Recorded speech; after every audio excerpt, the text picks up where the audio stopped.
সবসময় ইস্তেগফারের সাথে যে লেগে থাকবে রব্বুল আলামিন তারে 5টা জিনিস দিবে। কয়টা? কথা কোন আরো জোরে সবাই বলেন কয়টা? নাম্বার 1, জাআলাল্লাহু লাহু মিন কুল্লি দিকিন মাখরাজা। বিপদে পড়লে বিপদ থেকে উদ্ধার করবে কে? আমাদের তো কোনো বিপদ নাই না? আছে কত বিপদ।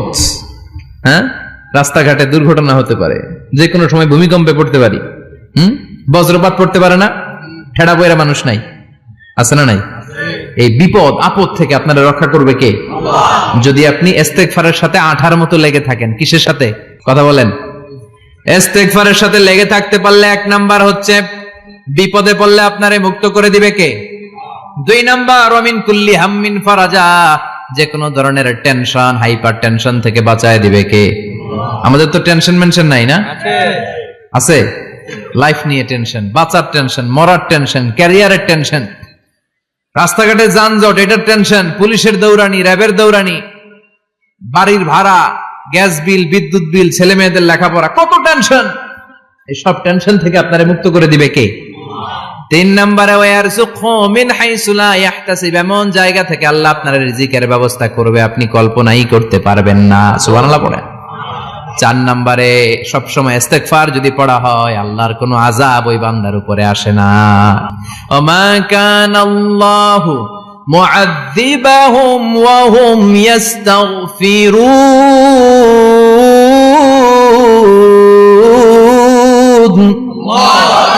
যতক্ষণ আমার বান্দা আমার কাছে ইস্তেগফার পড়তে থাকে আমার কোনো আযাব বান্দারে পাবে না। যতক্ষণ ইস্তেগফার পড়বেন আল্লাহর কোনো আযাব আপনার উপর আসবে না।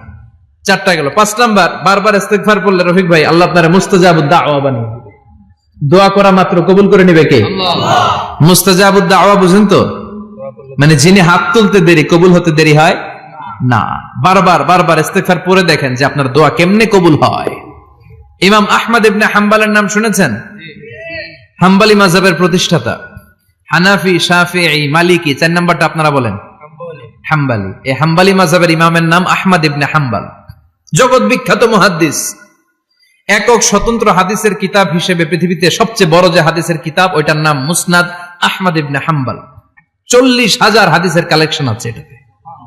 এই ইমাম আহমদ ইবনে হাম্বল ওনার শেষ জীবনটা হাদিস পড়ানো, হাদিস কালেকশনের জন্য ব্যয় করেছেন।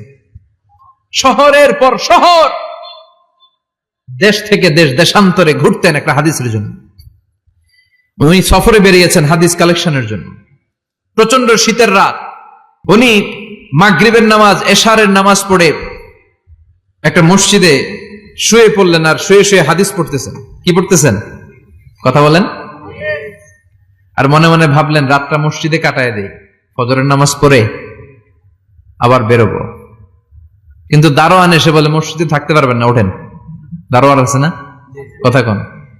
আহমদ ইবনে হাম্বল বললেন আমি শুধু রাতটা থাকতে চাই, আমি তো ফজরেরও মুসল্লি, ফজর নামাজ পড়বো তো এই মসজিদে, আমার থাকতে দাও। দারোয়ান তো দেয় না, কেন? মসজিদে থাকার জায়গা না, যান মিয়া। উনি যে আহমদ ইবনে হাম্বল এটা চিনে নাই, থাকতে দেয় না। কি করবে এখন? উনি কাঁথা গুছিয়ে হাদিসের কিতাব নিয়ে কাঁধের মধ্যে ব্যাগ নিয়ে মসজিদ থেকে বেরোয় গেলেন। কি আর করবেন, প্রচন্ড শীত আর কাঁপতেছেন, বুড়ো মানুষ। পথিমধ্যে দেখলেন বাজার একজন খাব্বাজ, শাবুন খাব্বাজ, যুবক রুটি বিক্রেতা। সে রুটি বিক্রি করে, চুলার মধ্যে রুটি সেকে। সে যে সালাম দিল আসসালামু আলাইকুম, যুবক বলে ওয়ালাইকুম আসসালাম। আহমদ ইবনে হাম্বল বলে যুবক আমার যাওয়ার জায়গা নেই, সফরে বেরিয়েছি, খুব শীতে কষ্ট পাচ্ছি, রাতে যদি তোমার এই চুলা থেকে একটু আগুন পোহাই কোনো সমস্যা? যুবক বলে না না সমস্যা না, আহলান ওয়া সাহলান, খোশ আমদেদ, আসেন। আপনি আগুন পোহাইলে আমার সমস্যা কি? সুবহানাল্লাহ পড়েন।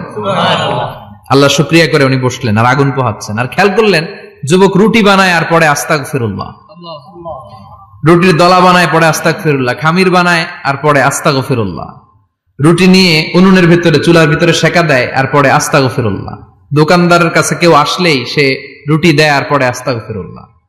ক্রেতার কাছ থেকে টাকা নিয়ে ক্যাশ বক্সে রাখে আর কি পড়ে? আবার রুটি বানানো শুরু করে আর কি পড়ে? খালি এটাই পড়তেছে। ইমাম আহমদ ইবনে হাম্বল তো অবাক, কিরে এটা আবার কেমন যুবক, খালি আস্তাগফিরুল্লাহ। উনি প্রশ্ন করলেন যুবক ঘটনা কি? আসার পর থেকেই তোমার দেখতেছি তুমি রুটি বানাও, রুটি বিক্রি করো আর পড়ো আস্তাগফিরুল্লাহ। মালাকা ইয়া শাবাব। যুবক বলে, আস্তাগফিরুল্লাহ আমার সবচেয়ে বেশি পছন্দের আমল। আমি সব সময় আঠার মতো ইস্তেগফারের সাথে লেগে থাকি আর সব সময় পড়তে থাকি আস্তাগফিরুল্লাহ, আর এর বদৌলতে আল্লাহ আমারে মুস্তাজাবুদ দাওয়া বানিয়ে দিয়েছে। সুবহানাল্লাহ। আহমদ ইবনে হাম্বল তো অবাক, আনতা মুস্তাজাবুদ দাওয়া, তুমি মুস্তাজাবুদ দাওয়া, রুটিওয়ালা। আমি এত বছর হাদিস পড়াই, আমিও তো মুস্তাজাবুদ দাওয়া না, আর তুমি রুটি বেচো বাজারে, তুমি মুস্তাজাবুদ দাওয়া, তুমি দোয়া করলে সব কবুল হয়ে যায়। যুবক বলে, নাম আনা মুস্তাজাবুদ দাওয়া, আমি আমার জীবনে যত দোয়া করেছি কবুল করে নিয়েছে কে? আল্লাহ। সব দোয়া কবুল করে নিয়েছে আল্লাহ, একটা দোয়া ছাড়া। কয়টা? আহমদ ইবনে হাম্বলের কৌতূহল, কিউরিয়াসিটি আরো বেড়ে গেল। কি? সব দোয়া কবুল হয়েছে, একটা দোয়া ছাড়া। মাযালিকা দোয়া ইয়া শাব, কি সেই দোয়া? যুবক এবার বলতে শুরু করলো, আমার জীবনে যে দোয়াটা আল্লাহ কবুল করে নাই সেটা হচ্ছে, আমি আল্লাহর কাছে অনেক চেয়েছি, অনেক দোয়া করেছি যে আল্লাহ, শুনেছি এই জামানার সবচেয়ে বড় মুহাদ্দিস, তার নাম নাকি ইমাম আহমদ ইবনে হাম্বল। আল্লাহ তোমার কাছে আমার চাওয়া, আমি যেন এই ইমাম আহমদ ইবনে হাম্বলের দেখে মরতে পারি, আমি যেন ইমাম আহমদ ইবনে হাম্বলের হাতে হাত রেখে মুসাফা করতে পারি আর তার কপালে একটা চুমু এঁকে দিতে পারি। আহমদ ইবনে হাম্বল আবেগপ্রবণ হয়ে গেলেন, চোখের পানি ছেড়ে দিলেন, বললেন, যুবক তোমার এই দোয়াটাও কবুল হয়ে গিয়েছে। আহমদ ইবনে হাম্বলের দেখা আর সাক্ষাৎ পাওয়ার জন্য আহমদ ইবনে হাম্বলের বাড়িতে তোমার যাওয়ার দরকার নাই, আহমদ ইবনে হাম্বল তোমার দরবারে ছুটে এসেছে। আনা আহমদ ইবনে হাম্বল মুহাদ্দিসুদ দাহর, আমি নিজেই আহমদ ইবনে হাম্বল। যুবক চোখের পানি ছেড়ে দেয়, আহমদ ইবনে হাম্বল চোখের পানি ছেড়ে দেয়। যুবক চিৎকার মেরে ইমাম আহমদ ইবনে হাম্বলকে জড়িয়ে ধরে, হাতে হাত রেখে মুসাফা করে, কপালের মধ্যে চুমু খায় আর আল্লাহর শুকরিয়া করে বলে, ও ইমাম, আসলে এই দোয়াটাও আল্লাহ আজকে কবুল করে নিল। বিশ্বাস হয়?